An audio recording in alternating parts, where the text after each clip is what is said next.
You're on mute, Ladero. Yeah, I had to get Oh, another mic on. oh, It was okay. sorry I about thought. that. All right. Hey guys, welcome to the Mix, Mingle, and Master Skills. Daryl Hopkins, and we're super excited to be here.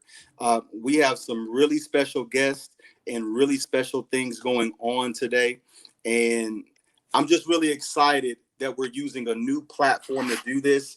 We have some awesome people that have a lot of experience and a lot of connections to the National Sales Network.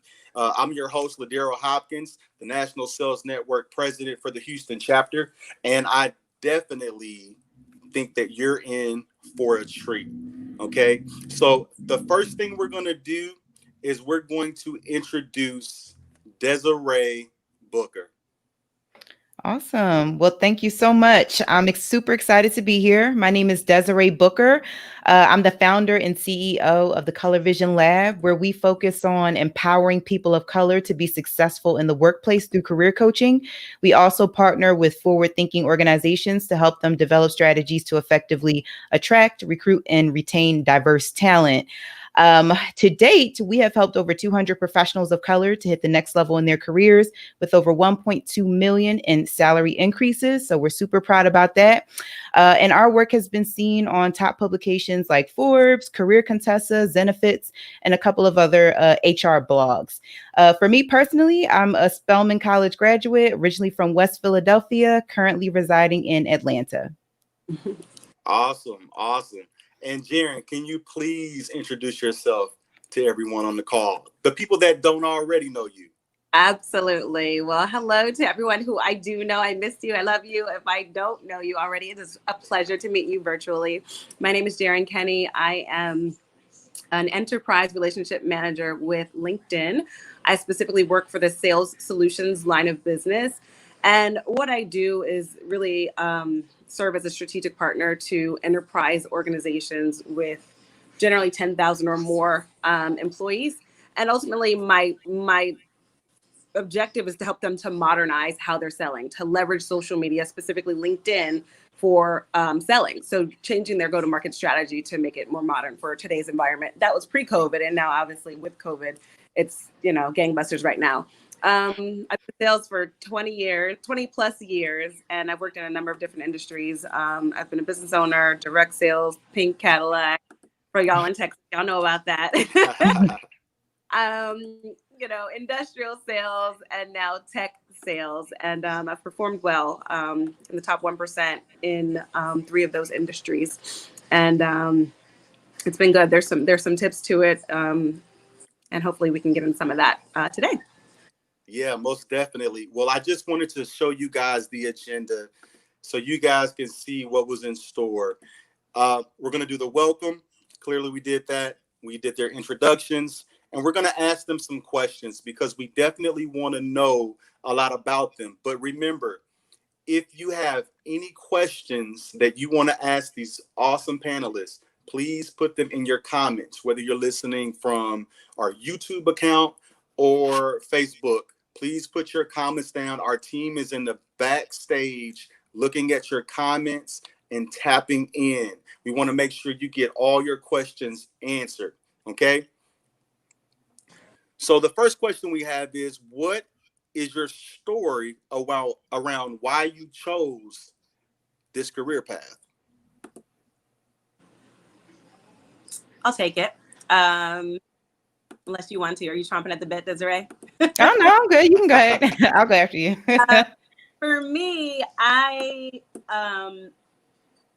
the truth is tech is where the money is. That's the first answer. The second answer is that there is constant growth in this space.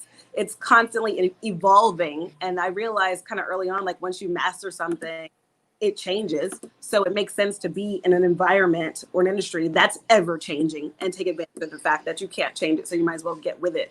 The company is even more specific. The culture at LinkedIn is amazing, but in general, technology, I feel like I'll always be gainfully employed if that's where I want to be, and or develop the skills that'll help me to go on and do something different. Awesome.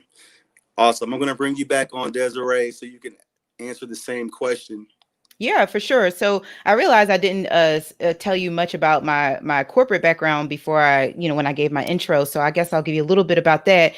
So when I graduated, I moved straight up to New York. I lived in New York City for about 2.5 years and got my start in the media industry at NBC Universal. I worked in the NBC Universal East Coast Page program for about a year. And when I graduated the program, I moved on to a strategic communications role at MSNBC. Went on to another comms role at Nickelodeon. And that was right around the time when I decided that comms PR just wasn't for me. Didn't like the lack of work-life balance, wasn't the strongest writer when it came to the type of writing that I would need to do. And it wasn't in alignment with what I wanted for myself long-term. So I made a career change into campus recruiting, and I worked in campus recruiting at Turner Broadcasting for a few years, as well as Gartner, leading tech hiring, production, as well as corporate hiring there. And I decided that I wanted to transition into a full-time business owner role after kind of running my business part-time for about a year and a half. So the way I got started, honestly, was people just asking me how I was able to get so many competitive roles in my industry. So I worked at some of the top brands in my industry, and to me, it was always kind of like, well, you just go through the interview, you wow the employer, and you get the job. But I realized that there was a science to it, and so after giving away my goods for free for so many years, I decided to turn it into a business. And that's kind of how I got started. So, right now I'm able to serve a lot more people, as well as, work with companies in the same, at the same time in terms of building inclusive work cultures. Awesome. No, that's really good. So I think that we all want to know, because this is something that I've been trying to figure out, if people recognize who you guys are, and that is, what is your connections to the National Sales Network?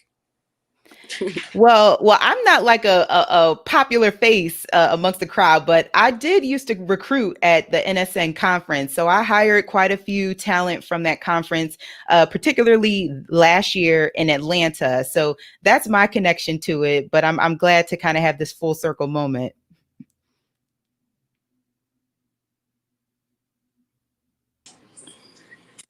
So I am pretty familiar with the National Sales Network. I've been a member for at least 7 or 8 years. I am the former president for the New York, New Jersey chapter, where I served as president for 3 years. Took our chapter to our very first chapter of the year, which was exciting. I've also been privileged to receive the honor for Sales Impact as an individual contributor. My come at the pillows. My come at the couch. Awesome, guys. Thank you so much. No, we're just having a couple little technical difficulties. Sorry. What is the biggest mistake people make on their LinkedIn profile? I'm going to give this to Jaren first, but I also want Desiree to work this question, and then we're going to talk about the resume. But let's focus on LinkedIn, because I want people to tap into what the question is. All right, I'm plugging in my charger for this. So back. No, I'm teasing, but I'm so serious. So I can't just give one.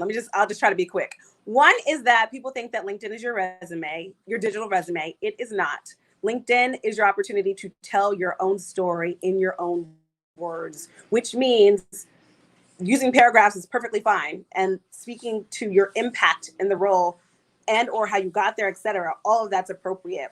Not using the summary effectively, not using your heading appropriately. So like for me, an enterprise relationship manager, people may or may not know what that is. So in my heading, rather than just putting my job title, I also put my impact, that I'm a digital transformation strategist. I partner with organizations to transform digitally. I also think the biggest mistake of all is being a silent listener or a bystander and not fully taking advantage of LinkedIn, because it is your opportunity to have a voice. It's indicative of how you're going to show up if or when they hire you.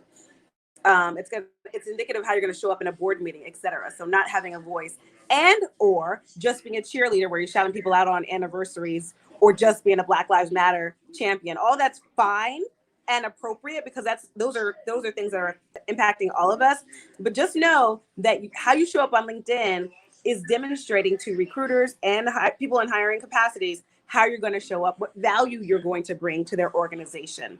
So just be mindful to work it. Man, all those points were like extremely spot on. Honestly, I'm just echoing all of that. And just to kind of add a little bit, I would say there are really riches in the niches on LinkedIn.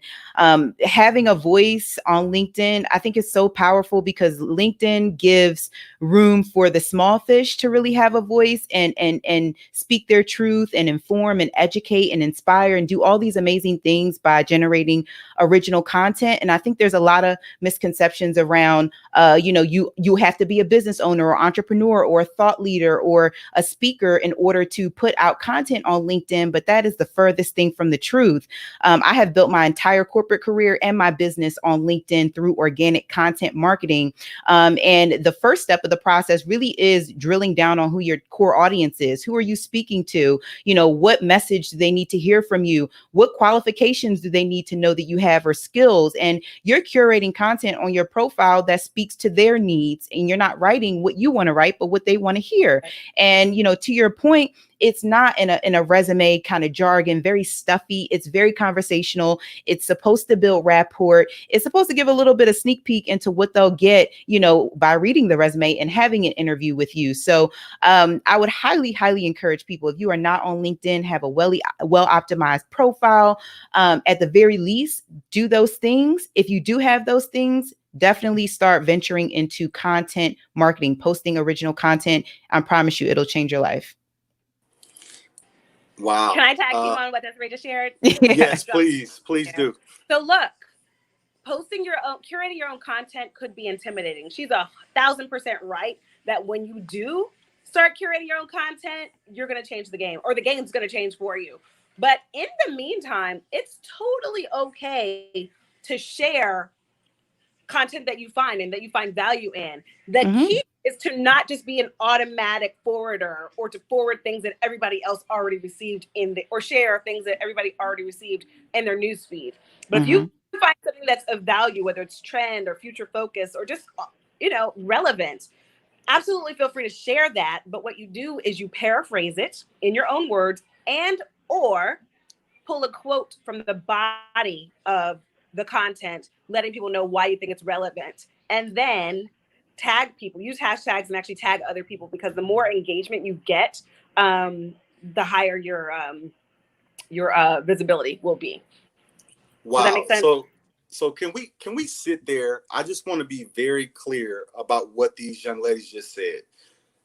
Number one, Desiree just clearly told us that she runs her business on LinkedIn. I want you guys to pay attention to that. Now, the reason I found out about Desiree was from my wife. She was like, man, this girl's bad. This girl got all kinds of stuff going on in LinkedIn. I mean, you should see her LinkedIn. I've never seen a LinkedIn like that.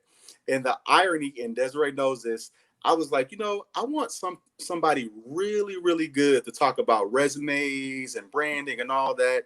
And I already talked to Jaren, and she's super, super strong in LinkedIn. But I want to offer our members something very special. So I initially went to Career Contessa. Ironically, they didn't respond. And guess who has worked with Career Contessa and Forbes and et cetera, Desiree.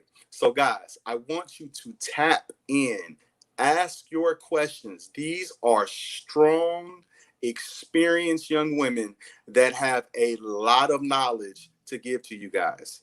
Okay.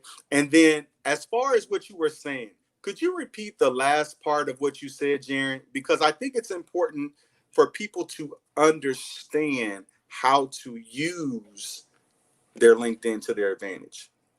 Yeah. So once you start curating your own content, it's going to change the game for you. But in the meantime, so y'all know I'm a wife and a mother too, if you hear the background. Gotta love I one over here. So look, but don't feel like you have to curate the content. You don't have to write it yourself.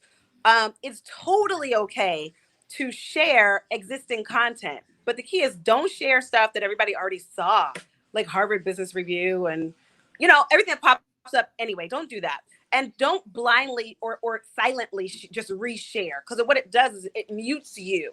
You know what I mean? It essentially is saying, okay, I'm going to show up in these meetings and just echo what everybody else said. So have a voice. What I mean, the way that you demonstrate that is by paraphrasing what the content is, and maybe even add why you think it's relevant, or add some of your own thoughts to it. If you're not ready for that, fine. But certainly it is a good thing to have your own ideas and your own opinions. And everybody doesn't have to agree, because there's value in having an opinion and ideas and being willing to share them. And I'm not saying political stuff or anything like that, but content or ideas on your industry. Additionally, you can just pull a quote from it. Like, even if paraphrasing is too much for you right now, just pull a quote from the body of the article and why you think it's relevant, and then tag people, whether it's a team member or somebody in a send with you, because tag people and use hashtags, because the more, when you tag them, ask them a question so that they respond, or even, send them a message right quick, let them know that you did, because that's going to generate conversation, which is going to generate that's engagement, and all of that's going to elevate your visibility to others. So essentially you're establishing yourself as an expert in doing so. That's the biggest, like, if you don't do anything else, become a vocal voice, and start off easy by sharing what you find value in. Those are such good points, Jaren. Honestly, like, value, I feel like by you even just putting out that word value, like, that's what LinkedIn is all about: sharing value, adding value to your network, and growing your network with like-minded people. And I think one other way that I feel like you can get some really great engagement that I don't believe I utilize enough myself is commenting on the posts, like leaving thoughtful, insightful comments on other people's posts who have a decent following. So if you're following experts who are in your industry, let's say you're in marketing or sales, and you're following other sales leaders who are putting out like their thoughts on a particular, an industry trend or something of the sort, you can just leave like a little 2 sentences, 3 sentences, maybe just one, about how you feel about that topic, and add your 2 cents. People will like your comment, they'll comment on your comment, and then they'll get curious to know more about who you are. So they'll click your profile. Some people will connect with you. Some people will even send you a message. But to Jaren's point, that is more engagement, which means more visibility. Wow, that's awesome. So let's leave it on you, Desiree. Now, we're still on the same question, specifically around resumes.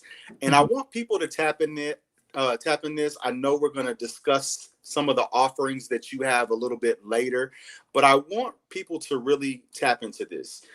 As president of the National Sales Network, what I've noticed is we look really, really good. Like, we look great. But our LinkedIns and our resumes are not always the best. Hello, can you say that again so the people in the back can hear you? So we look the part. We look the part. Okay. We're a beautiful people, right? But we do not show up prepared to the interview. And even if we get our resume done, right, we may get our resume done and we are not able to tell the story. Mm-hmm. And I hate when I've interviewed people, right? And I hate when I see someone has this fabulous resume, right? And then all of a sudden it's like, okay, you ask them a question about it. They don't even know what's on the resume. So Desiree, I want to tap into, your opinion about that. And Jaren, we're going to bring you back on in just 1 second. Mm-hmm. Yeah. So first, I want to give you just a little bit of perspective on what it's like for recruiters, just so you can kind of understand what standpoint they're coming from. So most recruiters are running a very busy desk. They have anywhere between 20 to 40 requisitions that they're handling at a given time. So bottom line, recruiters are very busy people, and their MO is to close a role as quickly as possible. So when they're going through the first phases of the sourcing process, so going through the first round of applicants that applied online or the resumes they've received, they're not spending any more than, I would say, 3 to 5 seconds at most reviewing that resume before they make a determination on whether they're going to move you forward or not. When I was a recruiter, I would have anywhere between 100, 200 resumes to go through for any given role. And I didn't have more than 5 seconds to spend before I needed to move on to the next. And even before I did that, I'm doing a Boolean keyword search, which is a fancy word for a keyword search, to find the candidates and narrow down that 200 to maybe a top 50. And then I'm scanning through those. So recruiters are always moving a mile a minute. So that's one thing I want you to think about. The second point I want you to think about is that recruiters are typically assigned to a specific business unit at an organization. So it's very rare that you'll find a recruiter that supports hiring for the entire company. You'll have a recruiter that is solely designated for tech. For maybe software engineering hires, or finance and accounting, corporate recruiters. So the reason why I say that is because they know what job you do. They know what sales professionals do. They understand your core job duties and responsibilities. So there's no need to reiterate that information on your resume. The point of the resume is for you to show how you've added impact, how you've driven change or implemented something new.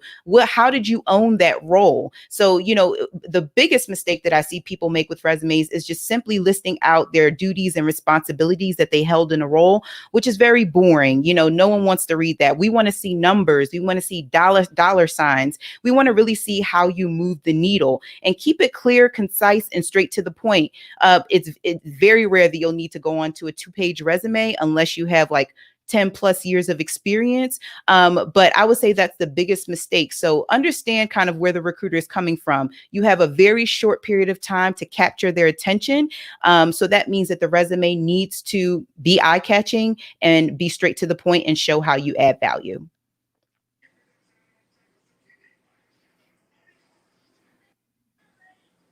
That's really good. Wow. I hope you guys are getting a lot out of this. This is super, super good value for you guys. Jaren, what do you have to say about it? The biggest mistake with resumes? Is that our question? Yeah.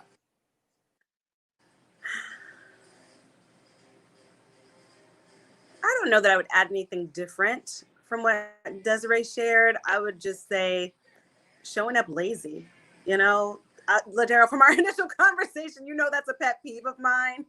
Yeah, I definitely know that. Your resume, just, put the effort in. Like, I've had people hire, when I received the offer, they were like, man, if you showed up half as prepared for the job as you did for this interview, we're going to be great.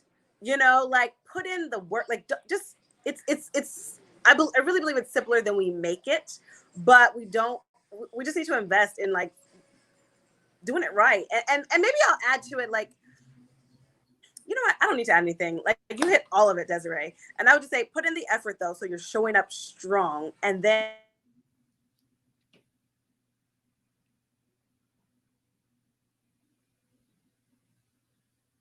it's going to raise some questions. I think we lost you for us. Oh, there you are. Okay, awesome. So, hey, real quick, we're going to take a quick break before we go to the next question. If you're interested in becoming a member of the Houston chapter, you can sign up right there. If you're already a member, tell people about this, share, like this. If you're getting anything out of this, please share this, because this is going to be free for everyone for the life of this stream. These young ladies have gotten on and really taken time out of their busy schedule to be with us. So we're going to take a 30-second break, stretch, and we'll be right back.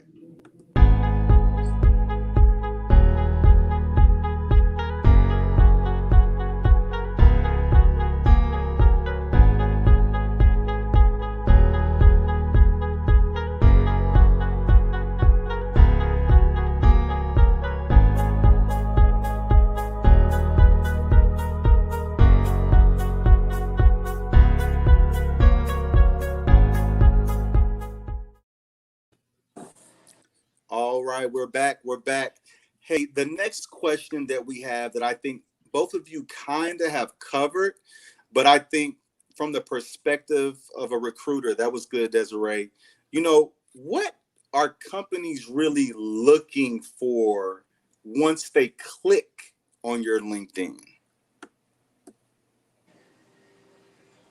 Yeah, so I think, I definitely think we touched on it a little bit, but essentially, companies are either actively sourcing or actively hiring or like passively sourcing for candidates. So if they're like building their pipeline of talent just to kind of keep a warm talent pool of readily hireable candidates, then that means that they're just looking at people who have a general skill set, a general qualifications background, or something that relates to the type of roles that they hire for. There may not be something available immediately, but there could be opportunities coming down the pipeline, and they want to make sure that they have folks on hand for it.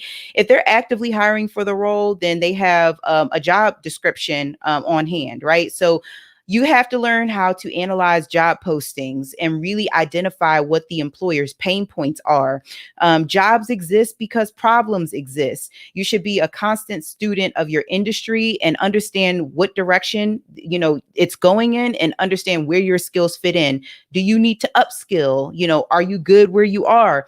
But based on those things, you really got to have a targeted search. So if you know what types of roles you're looking at, you can then curate content on your LinkedIn profile that speaks directly to those pain points in that type of job. So if you're an account executive, think about the types of problems you would be solving as an account executive for a specific firm, and then talk about how you've been able to solve those types of problems in your past experiences in your summary. So that would be my advice. You have anything to add, Jaren? Dang, Desiree. I was kind of really pushing on that one because I was like, wait, did I already talk about this? Okay. Said it all. What I would add is to be mindful of the climate that we're in right now and what's relevant today in 2020, because it's different than what it was 6 months ago. So what I think is still very relevant is being collaborative, being a problem solver, being able to operate in sort of a white space, like maybe not having a ton of direction or guidance, but also put in the time to, again, understand what's important to that company, understand the trends in that industry, because the industry, like knowing what the trends are, the challenges, the pain points, the pressures are in that industry, as well as for that company, is what's going to set you apart. And then look at the job description. And essentially, like, the way I always approach it is that I want the interviewer and the recruiter to walk away singing the Rihanna song, "Where Have You Been All My Life?" So that means for each company, I will take the time to have a resume for that company so that I'm pulling out very specific, whether it's the buzzwords, the keywords that are in their requisition, or just very specific, make it very, very tailored to that specific role. That's another mistake that people make, using the same resume for everything. What do you think I'm going to say about that? LAZY. You don't really want to think about it. You competed with me. You could tell I'm not lazy. Okay. And it's a pet peeve. Stress that for what, if the role is worth having, you're competing with people who are willing to put in the work. So willing. Look. Just know that it's competition out there who are doing the work, and don't rest on the fact that you are a top performer, because this is a big mistake I made once at a resident in an interview. I was like, yeah, I won, Circle of Excellence, President's Club, whatever it was, which back then was the top 5%. But the feedback was that, like, that's fine and good, but that was the price of entry. What they needed was a team player, and they were concerned that I may or may not, you're welcome, that I may or may not jive well with the team at the time. And so what I realize now is that all these accolades, like, I legit have performed very well across multiple industries. But for the jobs I'm going for, top performance was a requirement just to get the interview. So now they want to know, how are you going to show up? What are you going to add to the team? What's it going to be like to work with you? That's why I said LinkedIn is an opportunity to tell your story, to have a personality and be a human being. So go for it. Yeah, so I had to pause. I had to get on. This is definitely about them and not about me. But do y'all see Jaren wants all the smoke? Like, every time I've talked to Jaren, she has turned it up a notch. Like, she does not want our people out here bad. She does not want you to have janky resumes and janky LinkedIns. Come prepared. Can I get a come prepared in the comments? Oh my Lord, please. Let me say this, Ladero, because people who are in roles that, you know, that other people might say, okay, these are like, you know, valuable or coveted roles, like roles we're making money. Like, I'm making at 110% to goal this year was an off year. I made more than double what I made in my last role at 141% to goal. More than double, okay? So what I'm saying is these companies are begging for help. My VP, I'm working with her on a project to try to get more diversity. Our company, LinkedIn's number one operating priority right now is DIBS, diversity, inclusion, and belonging. Essentially getting more underrepresented markets, which means hiring Black people. So the problem is when we show up raggedy, we making everybody else look bad, and we're making it harder for everybody else. And we're always so confident, like you said, Ladera, we look good on the outside. What do you say? Vogue on the outside, vague on the inside. It is a problem. And these folks sitting next to me, I'm like, yo, they are showing up. So don't get comfortable and cocky. Don't be lazy. I'm just trying to tell you, it's embarrassing to all of us when we show up that way. And it's a poor reflection on NSN. I had to get on my New York. I was like, yo, what we not going to do is be showing up crazy, because Ladero and our whole leadership team works too hard to get these recruiters and sponsors on the call. We appreciate you, but we work too hard in this unpaid job to help our people, and then our people show up lazy. No more, y'all. That is facts. All of that is facts. Listen, I had to jump on, because I know the way me and Jaren talk, she had to see my face so she can go in for a second. But hey, I want to check a quick question that I do see in the comments. Ironically, no relation. But we're going to put this on screen. We're going to check this out. Oh, look at the cute baby. He looks like someone I know. Anyway, Mia Hopkins, a mentor of mine, introduced me to 2 recruiters via LinkedIn private messages. How should I initiate the dialogue with the recruiters? That is a great question. Shout out to Mia Hopkins, wherever you're listening from. Excuse me. Make me nervous because you look so fine in that picture, girl. That's my wife. If y'all haven't I was waiting. We need a little engagement. You know, y'all ain't tapping into these comments, so we gotta show some things, okay? That's my beautiful wife and my baby boy. Thank y'all so much for asking questions, man. Keep asking these questions. Thank you so much, Mia. But yeah, what should she do? How should the dialogue go?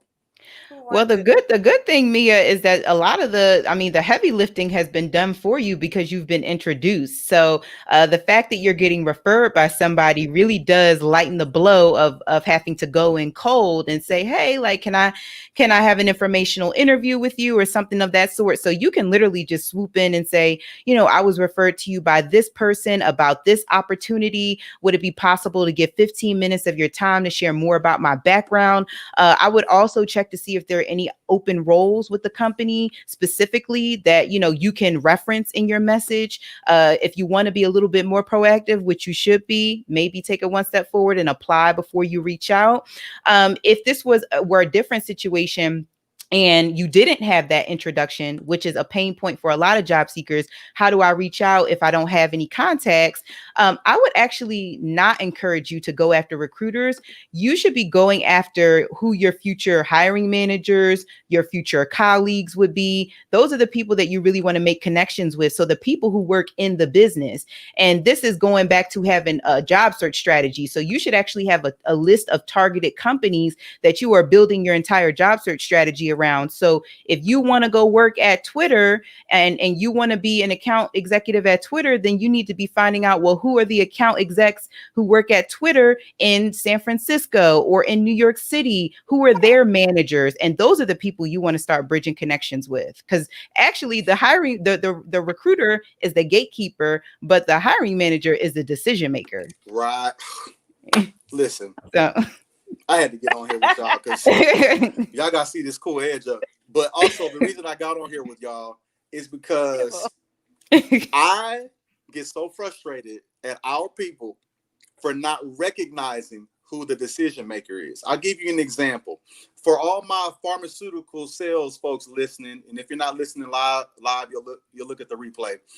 But I remember I did pharmaceutical sales for 15 years, and literally people would go in the office and they would just want to see the doctor, want to see the doctor, want to see the doctor, never even looking at the nurse. I think about 70% of the prescriptions and the decisions actually came from the nurse, but they would ignore the nurse, man or female. They would ignore the nurse. Guys, they are giving you so much value in this session. Please do not miss this. Excuse me. I number one, somebody put in the comment, know who the decision maker is. Can someone out there put in the comment, know who the decision maker is? Yeah. Now, I will say this, that doesn't mean that they're the only important person. Mm-hmm. Be good and kind and consistent to everyone, okay? But at the end of the day, you need to recognize who the decision maker is. I'm gonna throw a curveball for you guys, and I want you to tell me, what is the best way to figure out who the decision maker is? You want to take that, Jaren? I deal with that a lot. So as an enterprise seller at LinkedIn, again, I deal with large enterprise organizations. And we had a study done a few years ago from CEB, Corporate Executive Board, which is now Gartner. The number of people involved in an enterprise level decision in 2016 was 6.8. In 2018, that number jumped to 10.2.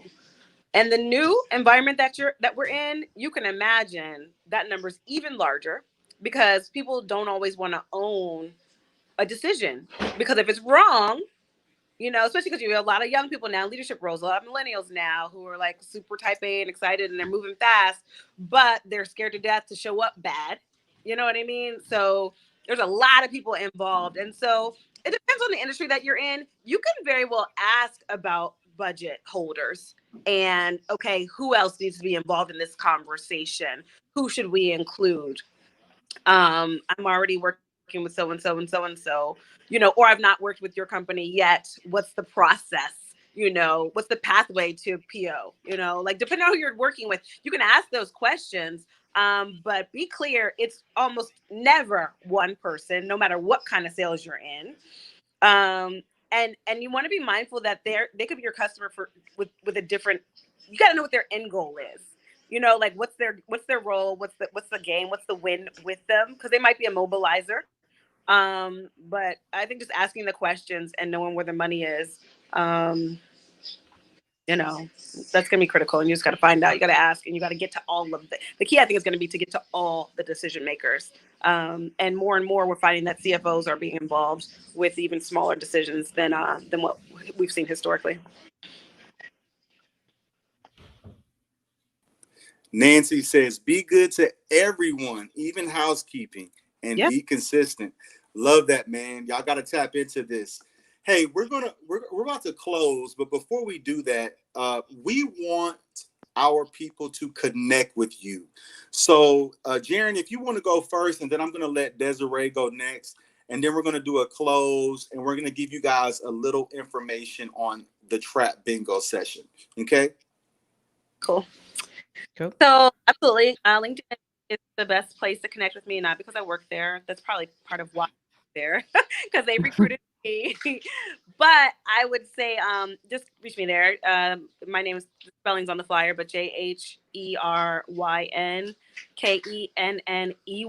What I will say, one last tip, is don't just send blind connection requests, because I don't know you, man. And I'm joking. Like, in general, when you're sending connection requests, personalize it so they know who you are, Or if you want to take it further into why you want why there might be value in connecting, feel free, but not even necessary. Just at least personalize it so they know who you are. Great connecting on the call, on the NSN Houston call, something like that, something simple, because that's another thing people don't do well on LinkedIn. They just randomly send stuff, and they send stuff to everybody, and it's like not the way it's done. Talk that talk. So I'd love to connect. Talk that talk, Jaren. I love somebody. You do this first conversation, Daryl. Well, before you go, Desiree, I would like people to know the exact story on how Jaren started even working for LinkedIn. I think that is a very interesting story. You can clearly tell she is not a shy person. And that's going to be a trend for a lot of the content that we provide for our members. We want you to get out of your shell. We want you to get out of your comfort zone. Okay, there is no success in the comfort zone. Okay, so listen to what these young ladies are saying, because they're dropping gems. Okay, so I don't want you guys to miss that. But Jaren, please tell that story. Yeah. So quickly, I was before I was president for NSN in New York, New Jersey. I was a VP of Business Development. Our roles are kind of blurred, though. You know, we do some of this and some of that. Y'all way more organized in Houston. But I recall historically we would do an event called leveraging LinkedIn, and we always brought in this guy who's a consultant, a paid consultant, and I'm like, why are we doing this? And that's another thing too. Be cool with asking questions like, why are we doing this? You know, like if it doesn't make sense. And I was like, I'm sure LinkedIn has an office in New York. Hello. I'm sure LinkedIn as a tech company, tech is notoriously bad with their diversity numbers. Like right now they are like, it's all about diversity hiring. Like get on it right now.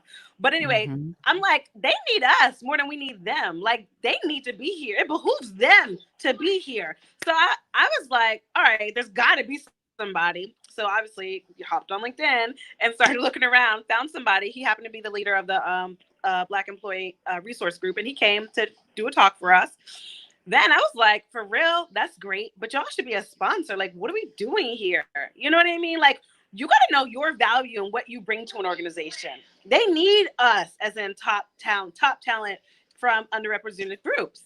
And so I was like, you know, y'all need to sponsor. So anyway, I navigated my way to find some people in roles, whether it's diversity, inclusion, belonging, leaders, talent and acquisition, all that. But I maneuvered my way throughout the whole company. Started with somebody on the West Coast and all the way back this way. Bottom line is that I brought them on as a sponsor, and I built relationships with at least 6, 7, 8 people in the process. And then I had them host the event, the next LinkedIn, leveraging LinkedIn event. I'm like, you know, why are we doing this? So they hosted it at LinkedIn's New York office, and I'm up there doing my thing like I'm doing it right now. And then how about after it's over, I'm talking to people, doing what I do. And I had just won President's Club at Granger, so I was all hype and stuff, all excited. And so anyway, the person I was talking to ended up being my director who hired me. And he was like, yeah, you should come in for a talk, whatever. And I'm thinking he wants to talk about like the organization and sponsoring and blah, blah, blah. How about he was recruiting me? I didn't even know it. I missed it. But when you know that, though, not only did I get recruited, I pushed back a little bit because I was working on a promotion at Granger. And then how about I end up negotiating the top of the salary, you know, the top of the scale. And don't believe the hype on Glassdoor because it's not true. But know what you bring to the table and bring it when you meet them, and be prepared to bring it once you get on. But anyway, that was it. And I know that they need people like me, and now they got me and a whole bunch more. And I leveraged the fact that I was a leader within NSN because I knew their top priority was bringing on more diverse talent. And I did that. I was like, as a leader of this organization, I recognize I'm not going to just be doing my job at LinkedIn. I'm also going to basically be a recruiter. So I need all of that and then some, you know, and they worked that out. Here we are.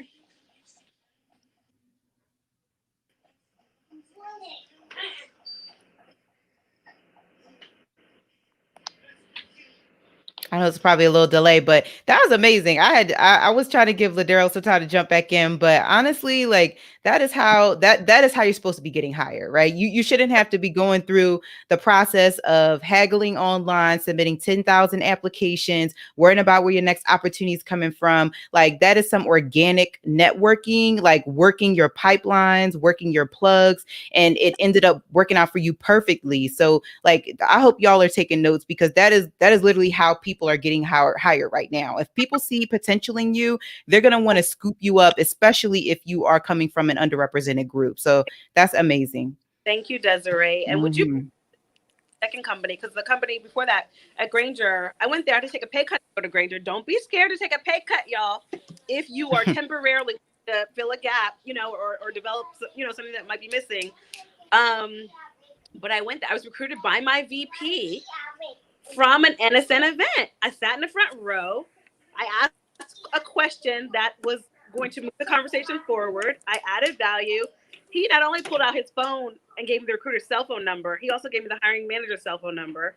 I was hired within like 4 or 5 days, and didn't have to do the final interview with him, because my final interview was when we met in person, and he said he wanted on his team.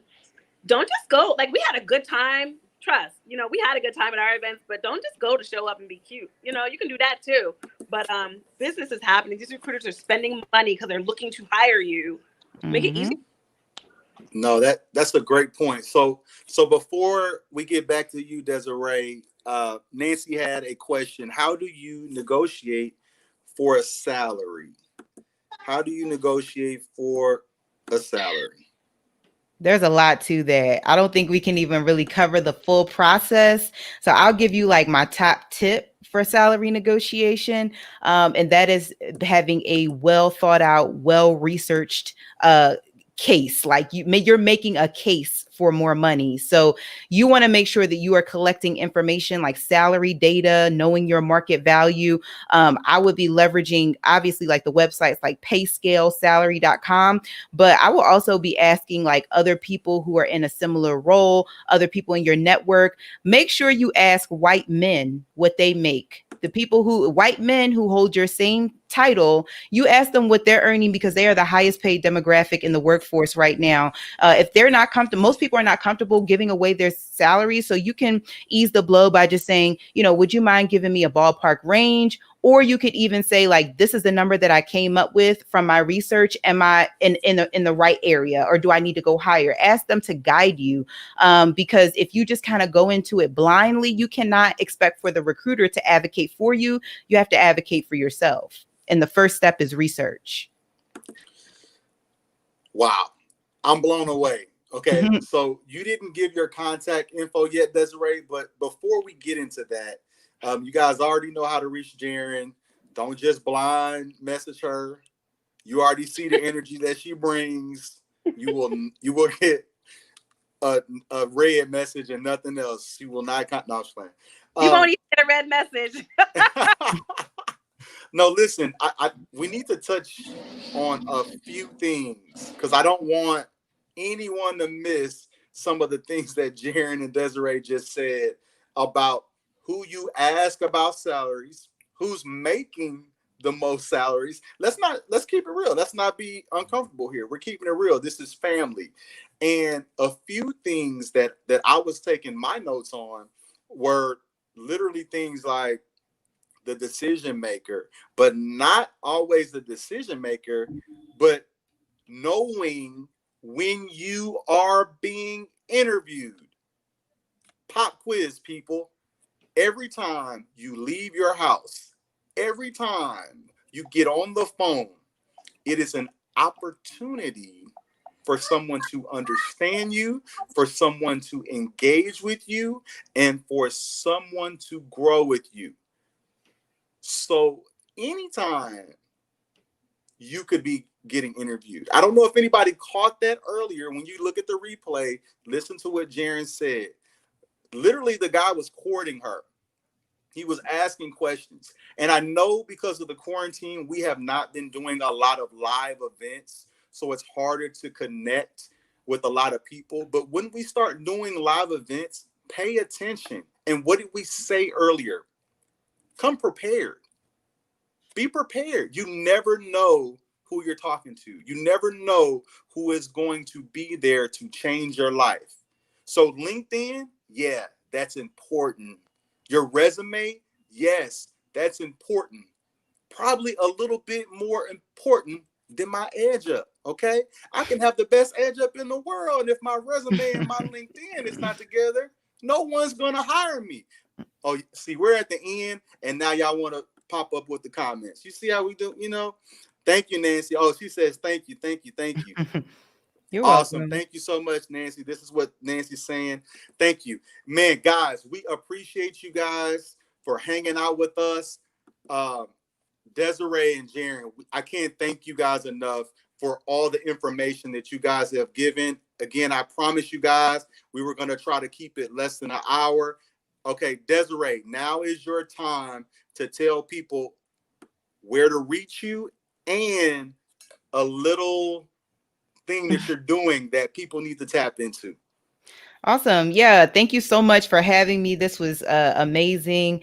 You can actually find me on Instagram and LinkedIn. I hang out on both platforms equally. On Instagram, my handle is at Desiree D Booker, DESIREE DBOOKER. And you can also just search my name on LinkedIn. I'll pop up there. And feel free to shoot me an email too if you want to inquire further about anything. But the best way to get in contact with me is really like a message on LinkedIn. I respond to all my messages. It might take me a while, but I'll get back to you. And as a thank you for everyone who joined tonight, I would like to give you guys a special gift. I would like to offer you access to my free masterclass for job seekers. It's called the Get Hired Masterclass. It's a 60-minute free training where I teach you my top 4 strategies to help you fast track your job search and get hired within the next 60 days. We go a lot deeper into LinkedIn in terms of how to leverage your LinkedIn as a vehicle for passive job leads, how to really narrow down your search and hone in on the right resume content, but also how to manifest, how to like work on your mindset during the job search process, which is important as well. If you want to get instant access to that free masterclass, you can just go ahead and text the word get hired. It's one word, GETHIRED, to the number 44222, and you'll get a link directly to your phone where you can go ahead and watch it.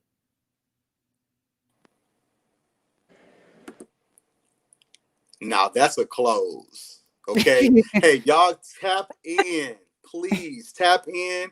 Get connected to these young ladies. And you already know what's coming. Trap Bingo is coming. But before we do that, get connected to the Houston Network. I cannot stress enough how much value we are about to bring this year. Think about everything that you spent $150 on. A phone, a watch, shoes, your hair. I don't know. Just think about everything you spent $150 on. And then think of all those things and tell me, can those things connect you to a career, a 6-figure career, a 7-figure career? You know, in Desiree's bio, she talks about how she's increased definite. You didn't even talk about this. She gave a humble brag, but Desiree didn't talk about the HBO and all the other businesses and companies she's worked for and helped people tap into. You know, $1.2 million in salary increases. You guys want to tap into this masterclass. I promise you guys, you will not regret it. Okay, so we're going to get out of here. Thank you so much. You should have already received your Trap Bingo invite to Trap Bingo. So come kick it, let your hair down. I'm gonna be in there in the mix, getting my groove on. Get connected to the network. We love you guys. Keep 1 second, you growing. guys. I think somebody needs the number. So it's get hired to 44222. So two Okay. 4s and 3 2s. Okay. Let me display that. Hold on. There we go. Oh, that's what I was waiting for. Yep. Is that correct? Wait, it's different. Huh? Yeah, this one. So this one is right. wrong. Yeah, so it's get hired, but it's 44222. Get hired. Hold on. I got you. Get hired. 44222. Yep. All right. There we go. Sorry about that, guys. We just trying to. This is the first time we have been on this. Yeah, this is fancy. I see y'all. You know, nice. I'm gonna keep it real. We trying, y'all. We're not playing no games this year. It's definitely time to upgrade. That's what you guys need. Tap into Desiree. Reach out to Jaren. Thank you guys so much. You should have if you were on Eventbrite, you should have already got access to Trap Bingo and your virtual cards. See you guys over there. Have a blessed day. Stay home. Stay safe. Trap Bingo. Trapping ain't dead. Let's go party. Y'all take care.